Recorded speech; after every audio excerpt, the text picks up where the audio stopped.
após o estudo das principais células nervosas que compõem o tecido nervoso, chegamos ao sistema nervoso.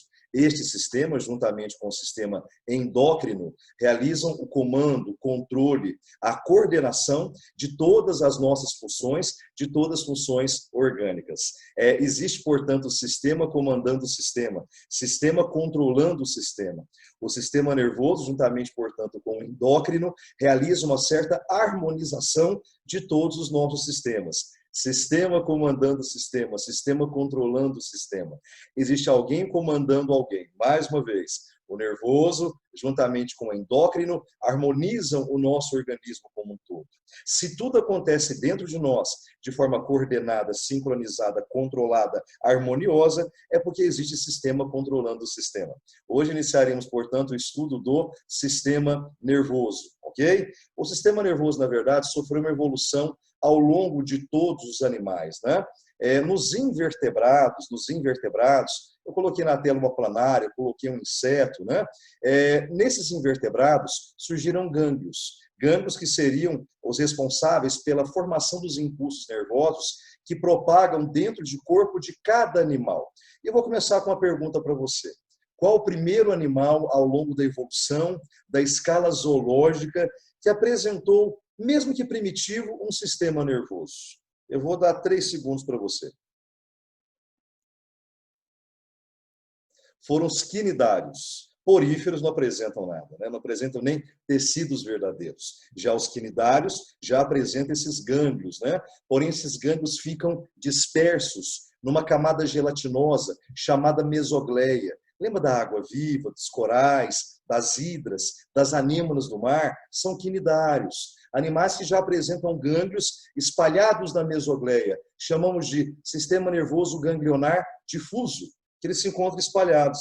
Já nesses animais, a partir do plateuminto, esses gânglios não se encontram mais difusos. Perceba que existe um padrão de organização, tá vendo? Então, gânglios cerebroides, na suposta cabeça do animal, seria a central de comando de cada animal. E olhe bem, atente bem, que existe uma espécie de nervo, na verdade é um ramo nervoso, que se alonga dentro do corpo de cada animal. E ao longo desses ramos nervosos, temos vários gângliozinhos, ok? Olhando o inseto, é mais fácil perceber que esse sistema de gânglios, essa cadeia de gânglios, fica na barriguinha do animal, no ventre. Nós chamamos de, primeiro, né, formado por gânglios, sistema nervoso ganglionar ventral, o que é comum entre os invertebrados. Quer dizer que nos invertebrados, nós temos, no geral, sistema nervoso ganglionar formado de gânglios, que já não acontece com a gente, né? Quando você analisa a evolução do sistema nervoso em vertebrados, percebemos que a coisa mudou bastante. Há uma central de comando bem desenvolvida, bem evoluída, chamada cérebro. Nós temos uma espécie de bastão, um cordão nervoso, que passa dentro de nossa coluna vertebral. Esse bastão nervoso é a medula espinhal ou simplesmente espinha. Não confunda a medula espinhal com medula óssea.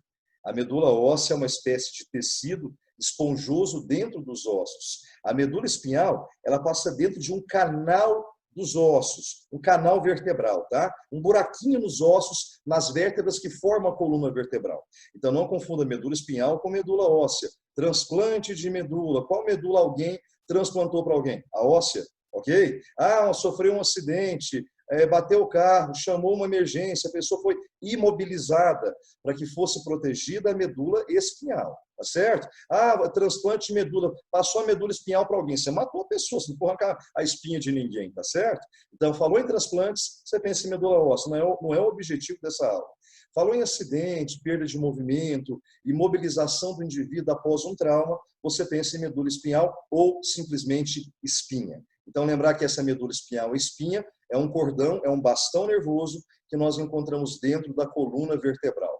E pelo fato de nós, animais vertebrados, termos cérebro e espinha, o nosso sistema nervoso é conhecido como cérebro espinhal. Fácil, não é? Então, entre os invertebrados, o padrão geral da ideia é um sistema nervoso composto de gânglios, ele é ganglionar e principalmente ventral, tá? No caso de vertebrados, há uma central já desenvolvida, mais evoluída, que é o cérebro, cheio de curvinhas, e existe um bastão nervoso, um cordão nervoso, dentro da coluna vertebral, que nós chamamos de medula espinhal ou simplesmente espinha. Então, pelo fato de nós, animais vertebrados, termos cérebro e medula espinhal, nós temos sistema nervoso cérebro-espinhal. Não é tão difícil como as pessoas falam. É um assunto, obviamente, complicado quando você quer complicar. Nosso foco hoje nessa aula é ajudar você a prestar vestibular, a fazer provas. Numa faculdade, numa área da saúde, você que quer seguir essa área linda, principalmente, muitos de vocês que querem aprofundar mais, fazendo medicina, você vai perceber como é um assunto complicado, de beleza extrema, mas extremamente complexo. A neuroanatomia, a neurofisiologia.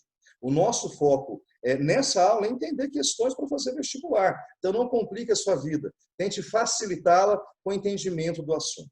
E qual seria esse entendimento? O nosso sistema nervoso divide-se em duas ideias. Primeira, uma ideia anatômica. Você deve entender a estrutura do sistema nervoso. Eu vou chamar de divisão estrutural. É uma divisão anatômica. É aquilo que é palpável. O cérebro, o cerebelo, a ponte, o bulbo, os nervos, os neurônios, os gânglios. É a parte palpável, é a parte anatômica. E existe a divisão funcional. Como assim divisão funcional? Como funciona o sistema nervoso? Qual estrutura faz o quê? Uma divisão funcional. Quem comanda aquilo que é involuntário e aquilo que é voluntário. Aquilo que é consciente e aquilo que é inconsciente, que não depende da vontade do indivíduo. É uma divisão funcional. Vamos lá, entendendo essas divisões, você está com metade do seu caminho andado, tá? Então, existem duas divisões. Uma divisão estrutural, anatômica, na verdade, e uma divisão funcional. Estruturalmente, nós dividimos o sistema nervoso em sistema nervoso central e sistema nervoso periférico. Ah, Dalton, não lembro nada, vai lembrar. Ah, eu não sei, vai saber, o Dalton vai te ajudar. Eu estou aqui para isso. E passo a passo e devagar para você fazer lindamente um dia o seu vestibular, tá? E divisão funcional. Como funciona o sistema nervoso? Existe uma área do sistema nervoso que comanda aquilo que é voluntário, que é consciente, de acordo com a minha vontade, e aquilo que é involuntário, como os batimentos cardíacos. É o chamado sistema nervoso somático e sistema nervoso autônomo. Provavelmente o autônomo você já deu mais atenção. O somático, ele passou um pouco despercebido nas suas ideias. Esse somático, veremos agora, comanda atos voluntários. Recapitulando, esses movimentos, quem exerce é o tecido muscular.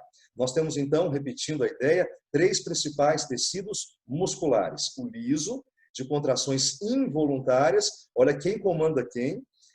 O estriado cardíaco, também de contrações involuntárias. O miocárdio tem contrações inconscientes, que não dependem da sua vontade. E a única musculatura voluntária que acontece de acordo com a minha vontade é a estriada esquelética, aquela que movimenta o esqueleto. Vamos dizer assim, tá bom? Quer dizer que eu tenho uma divisão anatômica, uma divisão estrutural e uma divisão funcional. Anatomicamente, sistema nervoso central.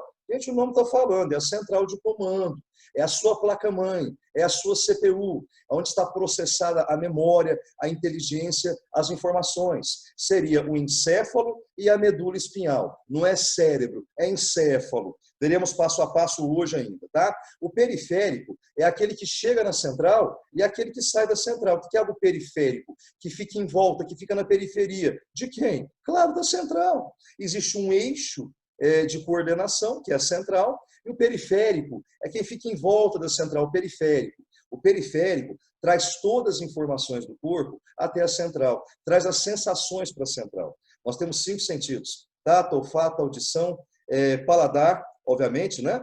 E audição. Então, esses 5 sentidos são trazidos até a central pelo sistema nervoso periférico. Os sentidos se ligam do corpo pelo periférico até a central. E veremos passo a passo também, tá? Então, o periférico, na verdade, traz as informações até a central por nervos. E ao longo desses nervos, existem dilatações chamadas de gânglios. Veremos passo a passo. A divisão funcional, somático e autônomo. Para que você entenda, essa divisão funcional é uma divisão do periférico. Então, na verdade, a estrutural tem a sua função. Então, essa divisão funcional, sistema nervoso somático e autônomo, é uma divisão do periférico. Veremos passo a passo. Somático é uma divisão funcional do sistema nervoso que comanda atos voluntários, que dependem da minha vontade, que dependem da vontade do indivíduo. Atos conscientes, musculatura estriada esquelética, ela é comandada pelo somático. E o autônomo, o que é algo autônomo? Algo autônomo é algo que atua sozinho, autônomo, independente, involuntário, que não depende de ninguém, inconsciente, involuntário, que não depende da minha vontade. Essa parte involuntária seria a musculatura lisa e a estriada cardíaca, né? Então, o autônomo realiza o comando de atos involuntários que não dependem da minha vontade. Eu vou começar passo a passo com você, com essas divisões, inicialmente com a divisão estrutural. Então, mais uma vez, estruturalmente, nós dividimos o nosso sistema nervoso em duas ideias. O sistema nervoso central, representado na esquerda do desenho, e o sistema nervoso periférico na direita do desenho, ok? Você olhando fisiologia à sua esquerda, no desenho à direita e vice-versa. Não estou considerando essa ideia, tá? Então, o central de um lado, o periférico do outro. A divisão do sistema nervoso central é a central de comando, onde você processa as informações, a memória, a inteligência. Nós temos o encéfalo, que é toda essa massa localizada na cabeça, dentro dos ossos do crânio, e esse cordão, esse bastão nervoso, chamado medula espinhal, que nós encontramos localizada dentro da coluna vertebral. Existe o periférico, que são esses vários fiozinhos, que trazem as informações até a central. Imagine um computador, uma placa-mãe de um computador, uma CPU. Dentro dessa CPU, na placa-mãe, tem vários fiozinhos ligados a essa placa, trazendo informações e levando as informações. Os fiozinhos são os nervos. No nosso caso, os nervos são esses fios que levam informações até a central e trazem informações da central, tá bom? Não confunda nervo com neurônio, veremos a diferença. Então, os nervos, na verdade, levam as informações até a central e trazem informações da central, ok? Nervos. Então, esses nervos, percebam que são dois diferentes. Aqueles ligados ao encéfalo, chamaremos de nervos cranianos, e outros nervos ligados à medula espinhal, nervos espinhais ou espinais. Para nós é a mesma coisa, tá? Então, o sistema nervoso central, temos o encéfalo, com a medula espinhal dentro da coluna vertebral, é um padrão de repetição para levar à perfeição da ideia, e o periférico são os nervos que estão ligados à central e junto com os nervos, os gânglios, que são dilatações presentes nos nervos, certo? Vamos começar com a central. Analisando a central, perceba que a central, de acordo com o nosso desenho, essa parte é avermelhada. E perceba que, de acordo com o desenho, o periférico, coloquei de azul, tá vendo? São os nervos que chegam até a central e saem da central. Analisando a central, então, temos o encéfalo, que está totalmente alojado dentro da cabeça, protegido pelos ossos do crânio, e um cordão, que é a medula espinhal, dentro da coluna vertebral. Então, recapitulando, o sistema nervoso central divide-se em duas partes, encéfalo e medula espinhal. Não é cérebro, não. O cérebro, ele faz parte do encéfalo. Escudo Daltinho, passa despercebido. O sistema nervoso central é composto de cérebro e medula espinhal. Falso. Encéfalo e medula espinhal. Essa medula espinhal também é chamada de medula raquiana, medula raquidiana, medula espinal ou simplesmente espinha. E seria uma das partes que compõem o nosso sistema nervoso central, tá bom? Quer dizer que dentro do crânio temos o encéfalo e esse cordão dentro da coluna, medula espinhal, raquiana, raquidiana, espinal ou simplesmente espinha. Analisando o encéfalo, percebemos que o encéfalo divide-se em regiões. A principal, com certeza, é o cérebro, essa parte maior, que pesa mais ou menos 1,170 kg, 1,2 kg mais ou menos. Algumas pessoas jogam até mais do que isso um pouquinho. O cérebro, essa parte maior, é responsável pelo comando praticamente de todas as funções voluntárias, principalmente voluntárias, e também colabora com as involuntárias, tá? Consciência, intelecto, inteligência, processamento das informações. Na região posterior, na sua nuca, na parte posterior, temos o cerebelo. O cerebelo tem vários papéis, como equilíbrio corporal, manutenção do tônus muscular, postura, ficar de pé. Perceba que abaixo do cérebro e na frente do cerebelo, temos uma região maior com várias partes aqui, que eu vou chamar de tronco encefálico. Esse tronco encefálico, na verdade, você conhece com outros nomes. Até um tempo atrás, eu não focava nem tanto essa nomenclatura. O vestibular mudou. E vem trazendo bastante agora essa nomenclatura, tronco encefálico, também chamado cérebro primitivo. Olha só, vem prova, o cérebro primitivo. Mas, cara, o que é isso? É o meu cérebro com um processo de retardo? Não, não é isso. O que é um cérebro primitivo? Responsável pelos comandos involuntários. Por isso, o cérebro primitivo é a parte autônoma, é a parte involuntária. Tronco encefálico ou cérebro primitivo. Esse tronco encefálico ou cérebro primitivo divide-se em 3 regiões, 2 extremamente fáceis e de fácil visualização, que é a ponte e o bulbo, muito famosas. Porém, temos uma região ainda acima da ponte chamada de mesencéfalo. Então, na verdade, teoricamente dizendo, esse tronco encefálico divide-se em 3 regiões: mesencéfalo, mesencéfalo, ponte e bulbo. Tudo isso é o tronco encefálico ou cérebro primitivo, tá bom? Realiza comando de atos involuntários e inconscientes que não dependem da minha vontade.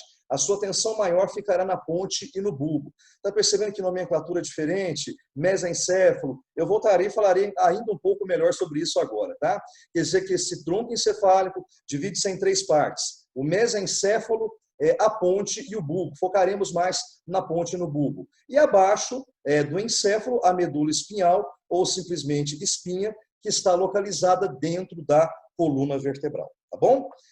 O cérebro divide-se em 2 partes principais. Inicialmente, o cérebro ele é formado por 2 hemisférios, são os hemisférios cerebrais, direito e esquerdo, unidos por uma região chamada de corpo caloso, que é um conjunto de fibras nervosas, tá?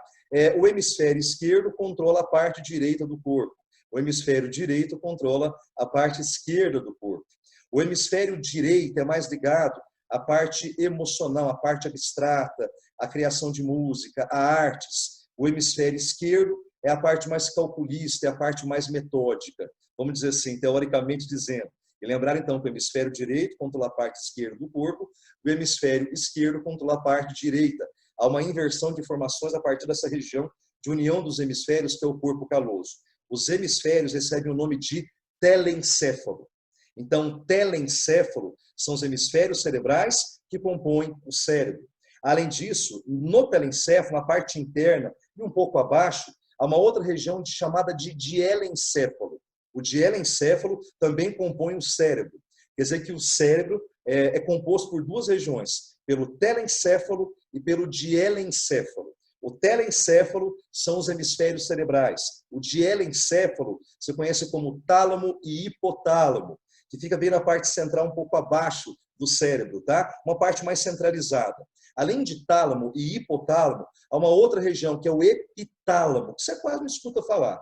O que você realmente escuta muito é o hipotálamo, ligado junto com a glândula pineal, com a hipófise, relacionado a funções hormonais, não é isso? Então, o cérebro divide-se em 2 partes principais. Telencéfalo, representado pelos hemisférios cerebrais, e dielencéfalo, que é uma parte centralizada, representada pelo tálamo, hipotálamo e epitálamo.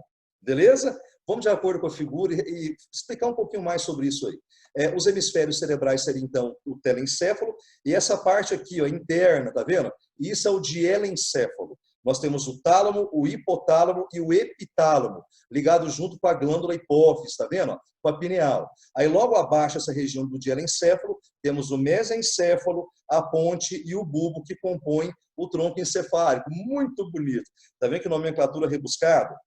Eu comentei com você que o cerebelo está relacionado com a manutenção da postura, equilíbrio corporal e tônus muscular. A nomenclatura interessante para cerebelo é metencéfalo. Eu percebo que existem nomes diferentes aí, né? Então, metencéfalo, para nós, é a mesma vez. O dielencéfalo é tálamo, hipotálamo e epitálamo, ligado praticamente ali com a glândula pineal, com a hipófise. Abaixo, então, é o tronco encefálico, mesencéfalo, ponte e bulbo. Algumas regiões desse tronco encefálico, como o mesencéfalo e a ponte, têm funções muito semelhantes ao cerebelo. Você, numa prova de vestibular, decora cerebelo, equilíbrio, postura, tônus muscular, muito também relacionado com o mesencéfalo e com a ponte. E a ponte já começa a puxar também para a parte respiratória, ligada principalmente ao bulbo. Então, são funções muito semelhantes. Então, o cerebelo, tônus muscular, equilíbrio corporal e postura. Porém, no tronco encefálico, na frente do cerebelo, o mesencéfalo, que é a parte superior do tronco encefálico, e a ponte também estão relacionados, de uma certa forma, com o equilíbrio, com a postura, com a manutenção de tônus muscular também, tá? A ponte já ligando com o processo respiratório, principalmente função para bulbo. Então, vamos lá. Então, esse tronco encefálico, abaixo aqui dessa região chamada de helencéfalo, que compõe o cérebro, né? O mesencéfalo e a ponte também tem muito a ver com equilíbrio, com postura. E o bulbo, que é a parte inferior do tronco encefálico, ou cérebro primitivo, está relacionado com a função respiratória, com a parte cardiovascular, batimento cardíaco, tem a ver também com a pressão arterial, com a parte digestória. Perceba, então, que esse tronco encefálico é mais uma parte involuntária, mais uma vez, por isso, cérebro primitivo.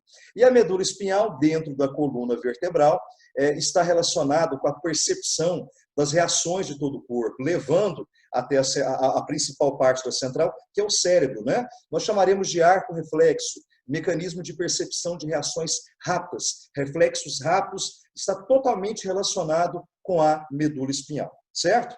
Quer dizer que nós temos dentro do crânio o encéfalo, composto por cérebro, cerebelo, tronco encefálico, composto por mesencéfalo, ponte e bulbo, e logo embaixo a medula espinhal ou medula raquiana ou medula raquidiana dentro da coluna vertebral.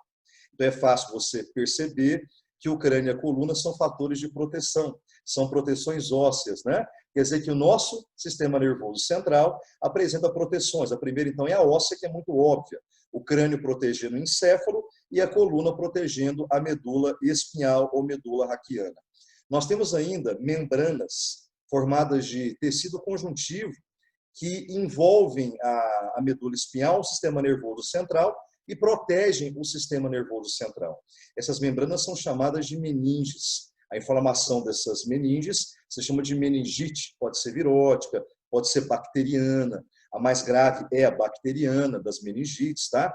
Quando eu falo meninges, porque são três. Uma mais interna, praticamente colada com a central, envolvendo a central, protegendo a central.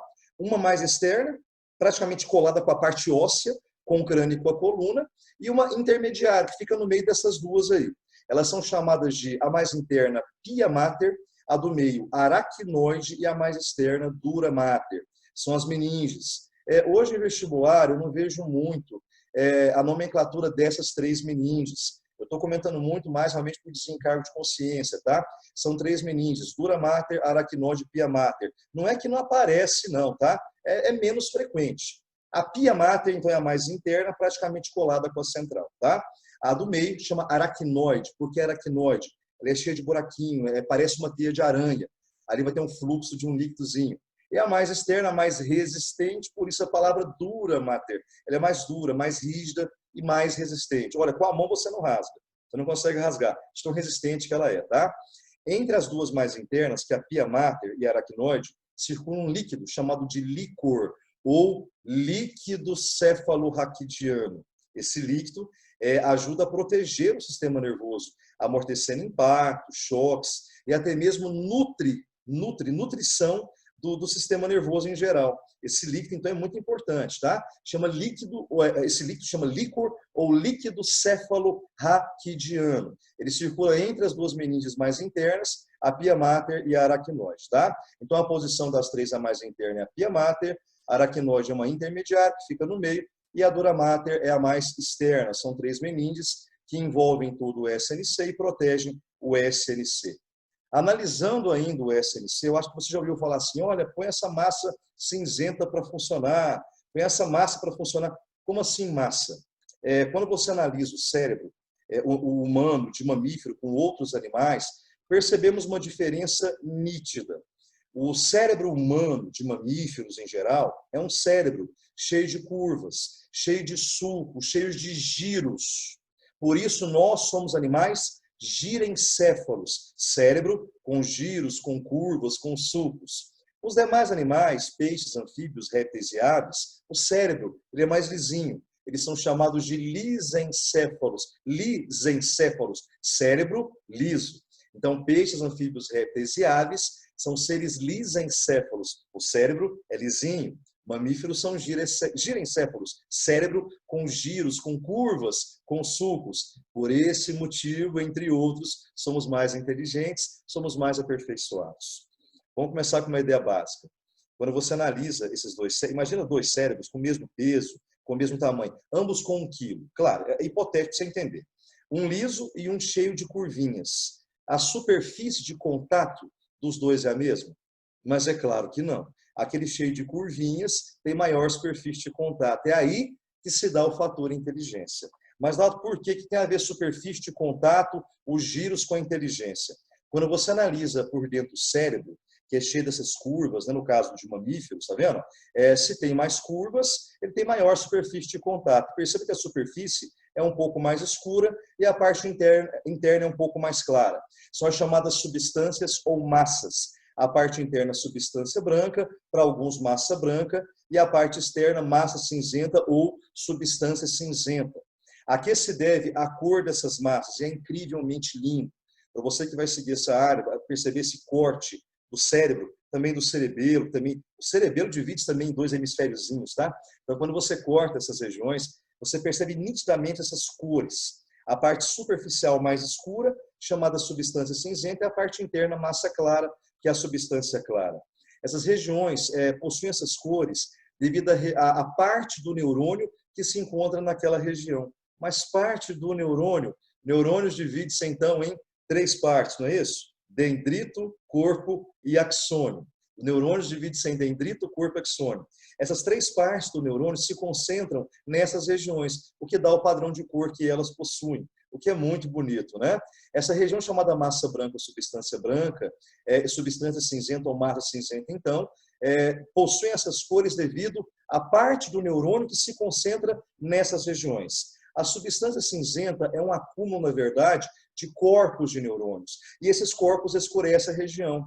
Já as fibras nervosas, dendritos e axônios, compõem principalmente a massa branca. Fibras nervosas ou neurofibras, que são os dendritos e axônios. Então, eu pergunto para você, a substância cinzenta é formada pelo acúmulo de corpos de neurônios. E a parte interna, que é a massa branca, fibras nervosas, dendritos e axônios. Então, obviamente, onde se concentra o fator inteligência, memória? Na parte cinzenta ou na parte branca? Claro, na parte cinzenta, onde se encontram os corpos de neurônios. Não é na parte central do neurônio que se encontra a inteligência, onde se processa as informações, que são os corpos. Os corpos ficam na superfície cerebral, essa região mais escura, que é a substância cinzenta. Põe essa massa cinzenta para funcionar. É ali que ficam os corpos de neurônios. Memória, inteligência, informação, intelecto.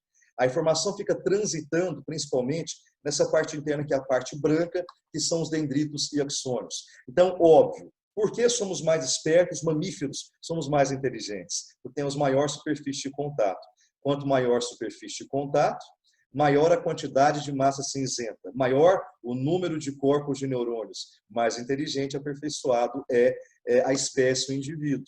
Então, se fosse liso, seria uma superfície cinzenta, uma massa cinzenta menor comparada com quem tem giros, quem tem curvas. Animais girencéfalos. Quanto mais giros, maior a superfície de contato, maior a substância cinzenta, maior o número de corpos de neurônios, mais inteligente e aperfeiçoada será a espécie. É muito bonito, né?